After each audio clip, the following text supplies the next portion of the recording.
자, 이 8차시는 간접 신고에서부터 화재 신고까지 113에서 119까지 가 해당이 되겠고요. 아유, 간접 신고야. 몰랐지? 그 경찰청에 전화하는 간접 신고는 113, 국가정보원에 간접 신고할 때는 111. 이렇게. 요긴하게 쓸게요. 네, 요긴하게 쓰십시오. 여기도 신고해야 될 일이 좀 있는 것 같아 보이는데. 자, 오늘은 이제 중단원이 바뀐 중요한 날이라 볼 수 있습니다. 이제 역학적 시스템이 끝나고 이제 지구 시스템에 대해서 배우게 될 거고요. 3개의 소단원으로 이루어져 있어요. 그래서 각 소단원당 2시간씩 해서 총 6시간 수업이 이루어질 거고요. 첫 번째 소단원은 지구 시스템의 구성 요소입니다. 학습 목표가 좀 길죠. 지구 시스템은 태양계라는 시스템 구성 요소에 있습니다. 그 자체 수많은 생명체 포함한 시스템을 추론하고 지구 시스템을 구성하여 요소를 구성하였다. 이게 이제 학습 목표고요. 지구 시스템의 구성 요소 특징을 살펴보기 앞서 중력에 대해서 좀 얘기를 할 텐데, 왜 뜬금없이 다시 또 지난 단원에 했던 중력이 나오냐면, 요 지구 시스템에 또 많은 영향을 미쳤기 때문에 미치고 있고요. 그래서 이제 한번 보도록 하겠습니다. 우선 그 태양계의 형성 과정에서 중력이 관여하죠. 그리고 이제 그 지구 중력 자체가 적당한 크기와 적당한 질량을 가지고 있어서 적당한 두께의 대기를 가질 정도의 중력을 갖추게 되었습니다. 그래서 이제 우리가 태양계 형성되는 과정에서 적당한 거리를 가지고 또 대기도 가질 수 있어가지고 일정한 온도를 유지할 수 있게 되었고요.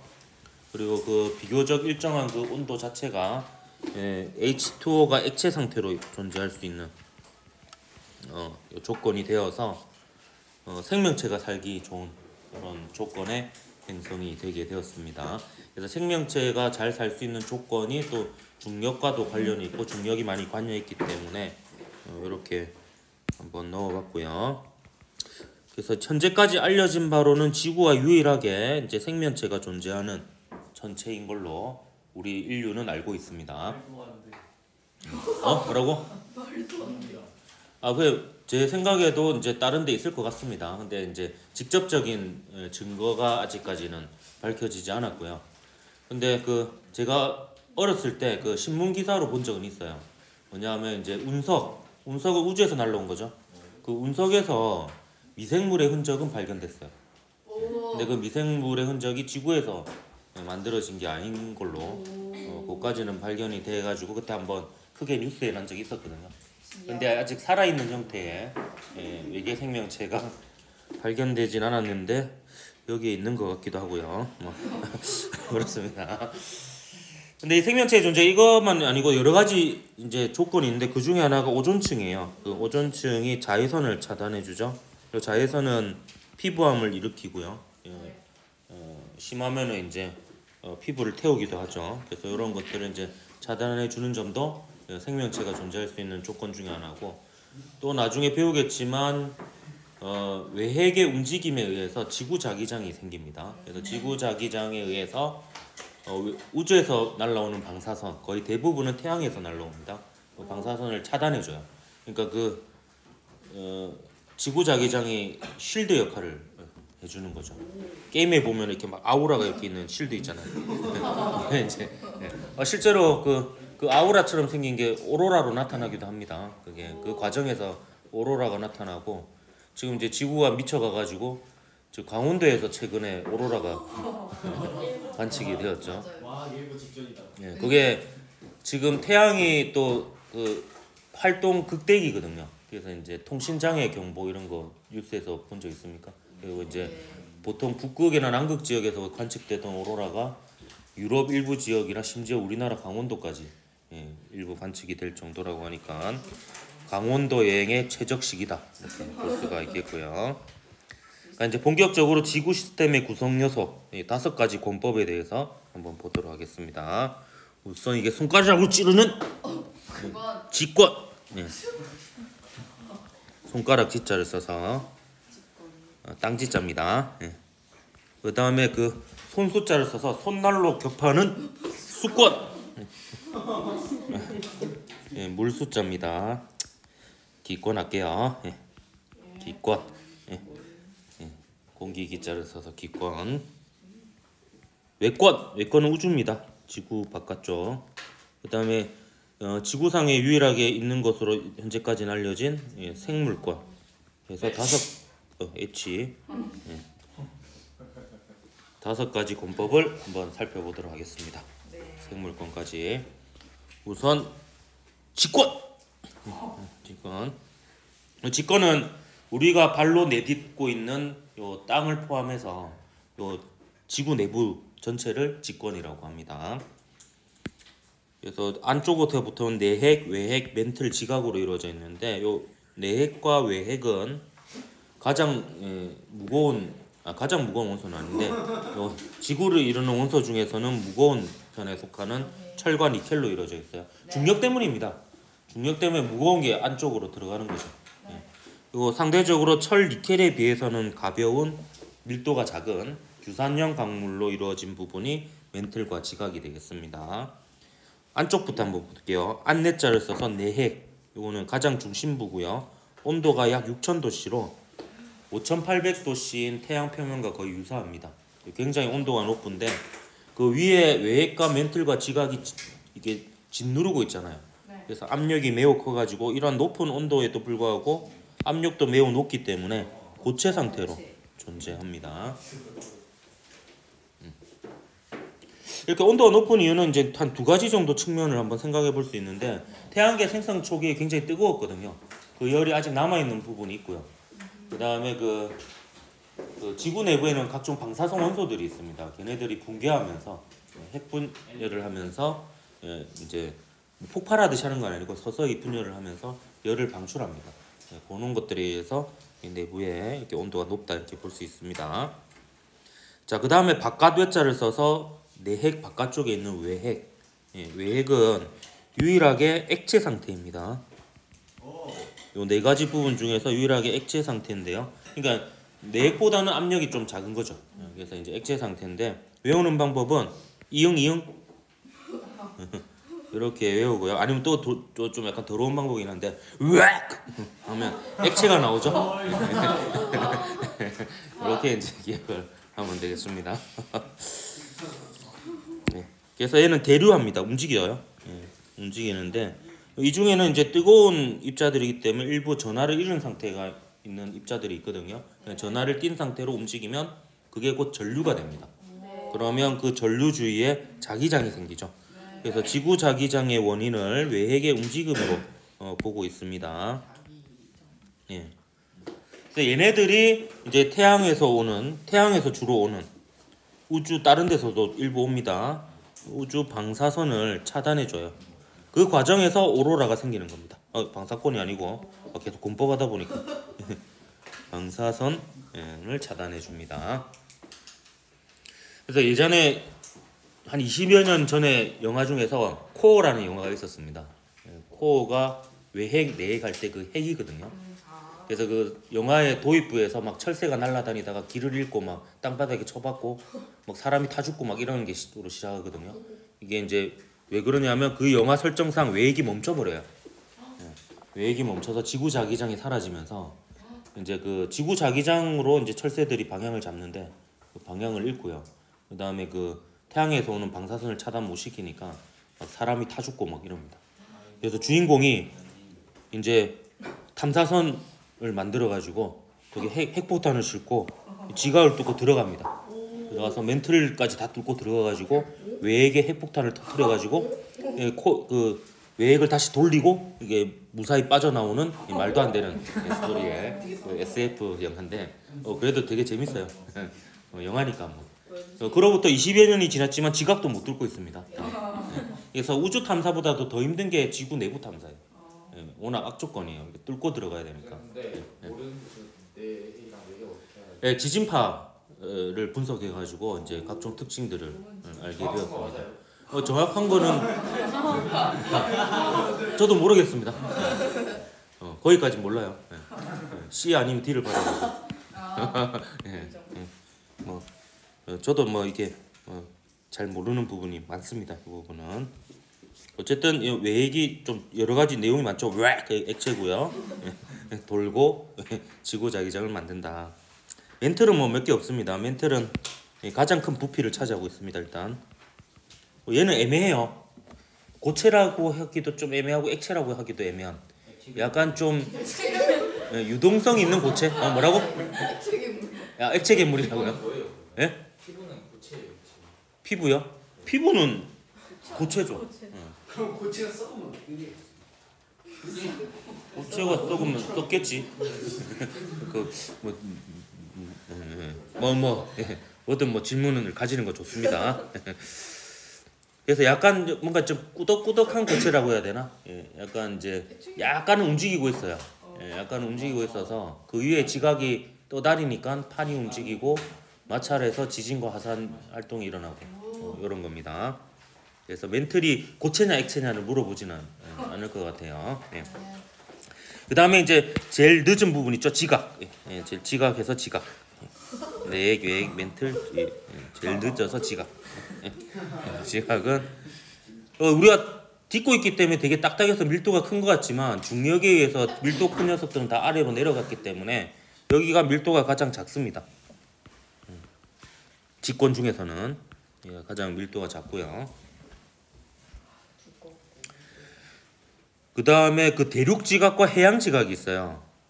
근데 이게 엄밀히 얘기하면 그 대체적으로 대륙 지각은 바닷물이 없는 곳이고 해양 지각은 바닷물이 있는 곳이라고 볼 수 있는데 꼭 그렇지만은 않더라고요. 예, 맞는데 대체로는 그렇습니다. 일단 그리고 특징을 알아야 되는데 대륙 지각이 해양 지각보다 두껍고요. 두껍고 밀도는 작아요. 그래서 이 이유를 궁금해서 제가 이렇게 찾아보니까 못 찾겠더라고요. 근데 이제 제 추측으로는 일단 그 해양 지각 위에는 주로 바닷물이 있다 그랬잖아요. 바닷물이 굉장히 많으니까 걔가 짓눌러가지고 짜부가 되어가지고 얇고 밀도가 크지 않나. 예, 이런 합리적인 의심을 하고 있습니다. 근데 이제 그 기출 문제도 쭉 봐도 그 이유에 대해서는 물어보지 않아요. 교과서에도 없고 그래서 문제를 낼 수는 없고. 근데 그 해양 지각과 대륙 지각의 그 특징의 차이 있죠. 요거는 알고 있어야 됩니다. 나중에 그 직권의 변화 단원을 할 때도 요게 좀 필요한 내용이거든요. 그래서 알고는 있어야 되는데 외울 때 그냥 단순히 외우는 것보다는 바닷물이 짓눌러서 짜부가 된 느낌으로 기억을 하면 해양 지각이 더 얇고 밀도가 크다 이렇게 기억을 하면 될 것 같습니다. 이렇게 해서 직권을 다 익혀봤고요. 자, 그 다음에는 수권. 안 일어나네.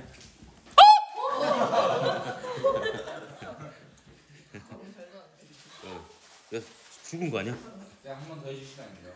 아 싫어요. 저는 쉬운 남자가 아닙니다. 시킨다고 하는 사람 아니에요. 자, 수권은 물 숫자죠. 수권의 대부분을 차지하는 게 해수입니다. 김해수 아니고요. 유해진 할 때 해자 둘이 사귀었었죠. 유해진 김해수 사귀었습니다. 농담 아니고 진짜. 둘 다 알긴 아나? 옛날 사람인데.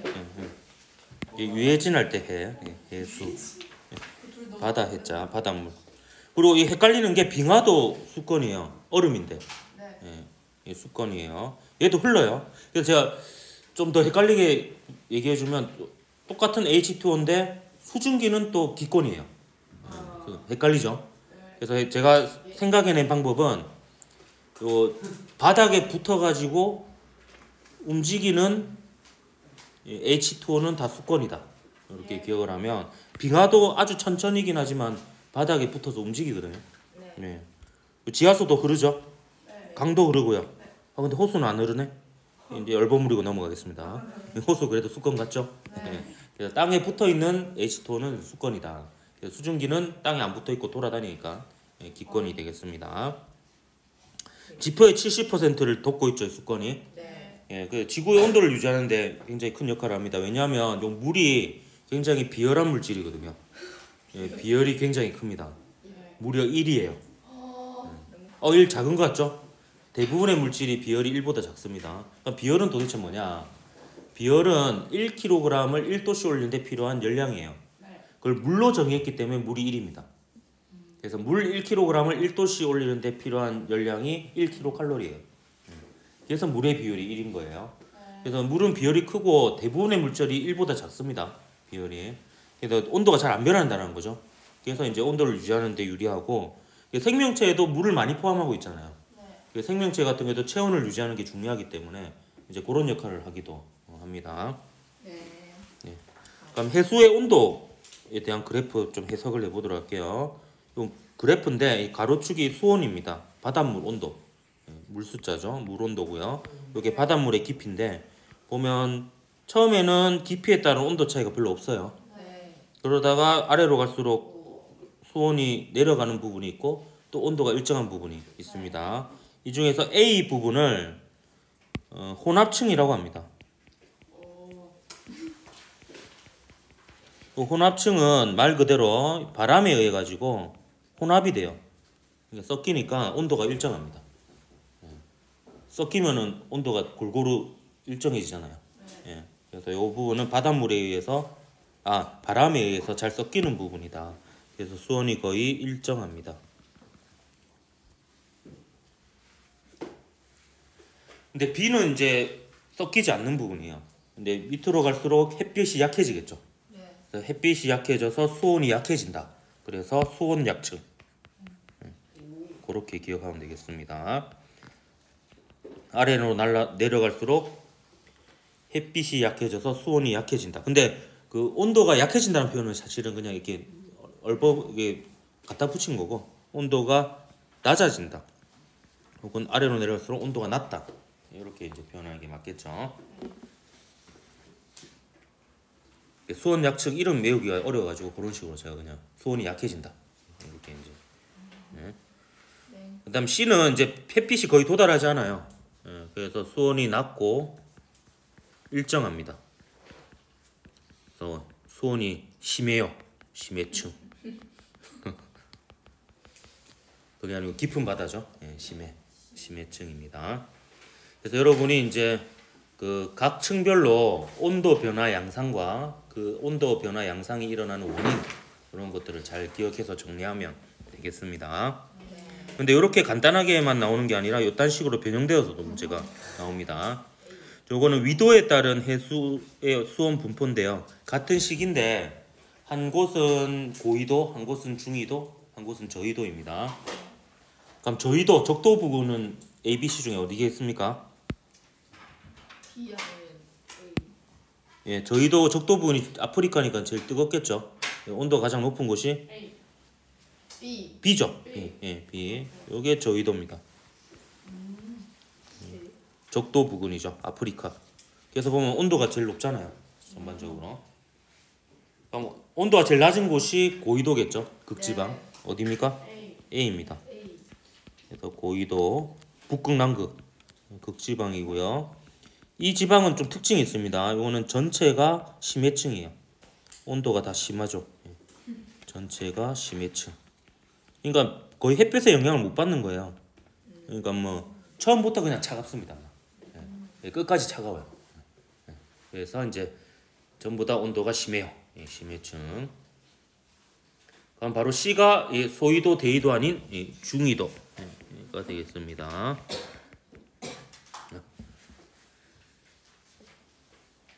자, 그러면 요 C하고 B로 한번 또 시비를 걸어 볼게요. C하고 B로 시비를 걸어 보면 자, C 지역하고 B 지역 중에서 그러니까 중위도하고 저위도 지역에서 바람이 더 세게 부는 곳은 어딜까요? 중위도. 예, 중위도가 되겠습니다. C. 혼합층이 더 두껍죠? 네. 예, 혼합층이 두껍다는 건 바람이 더 세게 분다. 이렇게 볼 수가 있습니다. 그까지 정도 이해하면 될 것 같고요. 자, 오른쪽 그래프는 뭐냐 하면 이번에는 같은 지역이에요. 위도가 같은 지역인데 계절이 다릅니다. 하나는 여름, 하나는 겨울입니다.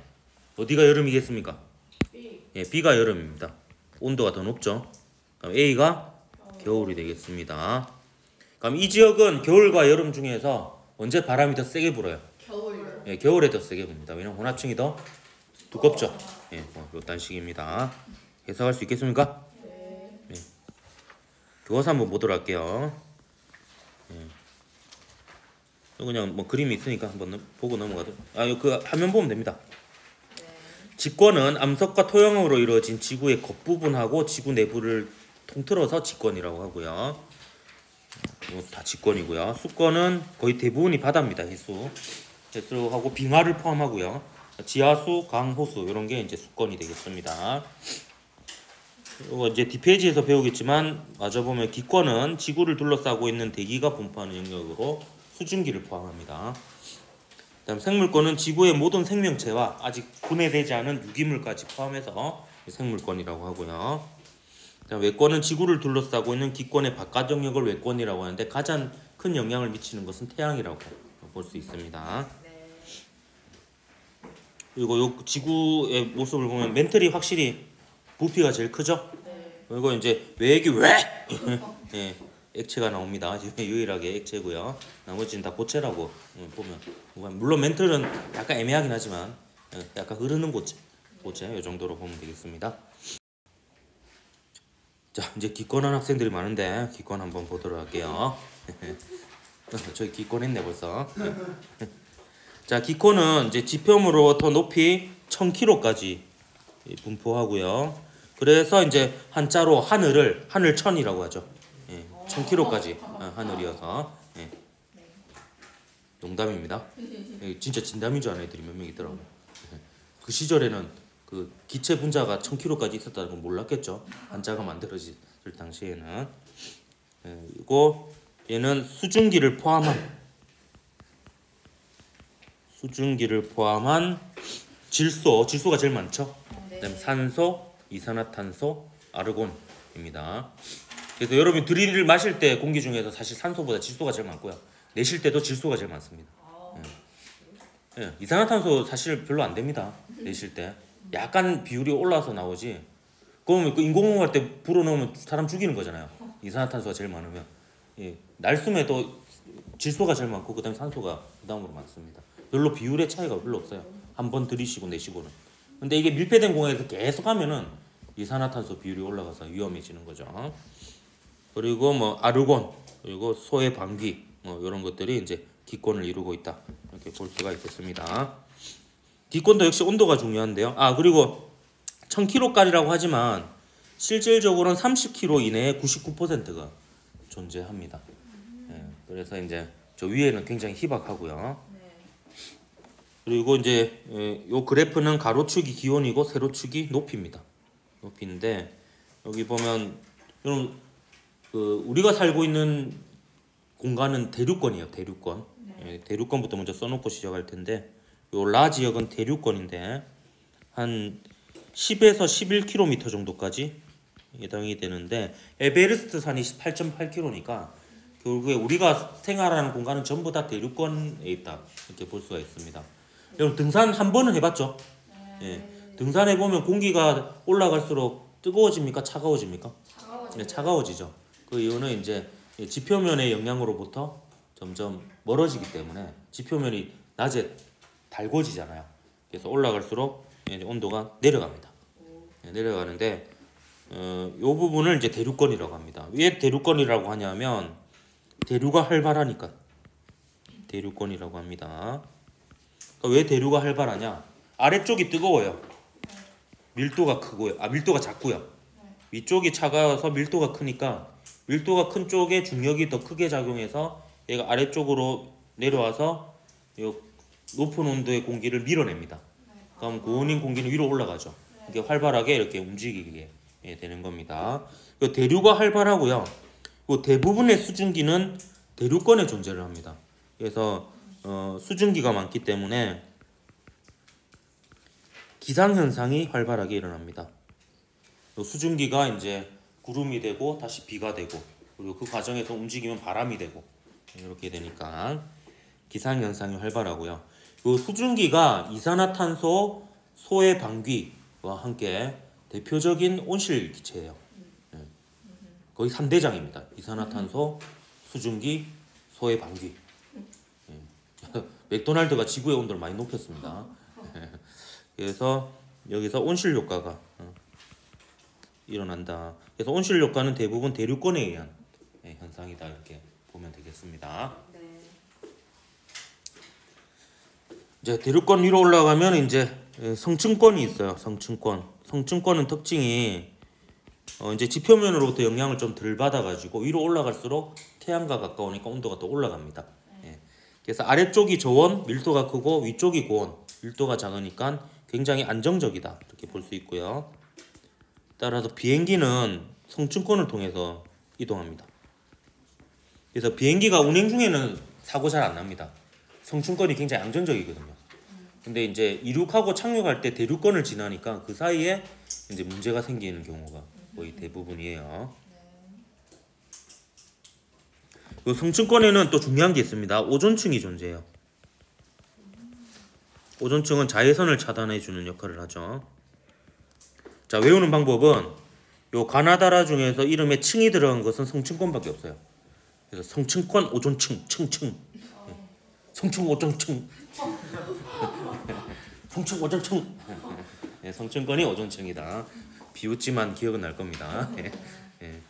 성층권에 오존층이 있고 자외선을 차단합니다. 자, 그 위에 있는 게 중간권이고요.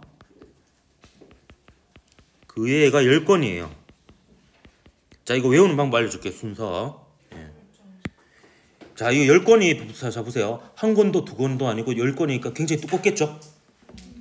실제로 80kg부터 1000kg까지니까 90% 이상의 두께를 차지합니다. 그래서 얘가 거의 대부분의 두께를 차지해요. 그러니까 열권하고 나머지 찌개다시하고 중간에 있는 권. 그래서 중간권. 이렇게 기억을 하면 되겠습니다. 두께로 쳤을 때 열권과 나머지의 중간에 있는 권. 왜냐면 이 두 개가 저는 옛날에 맨날 헷갈렸거든요. 순서가. 우리가 살고 있는 건 대륙권이고 저 위에는 열권이고는 알겠는데 요 두 개가 순서가 맨날 헷갈리더라고. 그래서 두께로 보면 얘와 얘의 중간에 있는 권이다. 이렇게 볼 수 있습니다. 여기도 마찬가지. 이제 여기가 온도가 높으니까 이게 높은데 또 올라갈수록 요 녀석과 멀어져서 또 온도가 내려가요. 그래서 이거는 지금 대륙권하고 양상이 똑같죠. 그래서 여기도 대류가 활발히 일어납니다. 하지만 이곳에 없는 게 있어요. 대륙권에는 없는 수증기가 없어요. 따라서 기상현상이 일어나지 않습니다.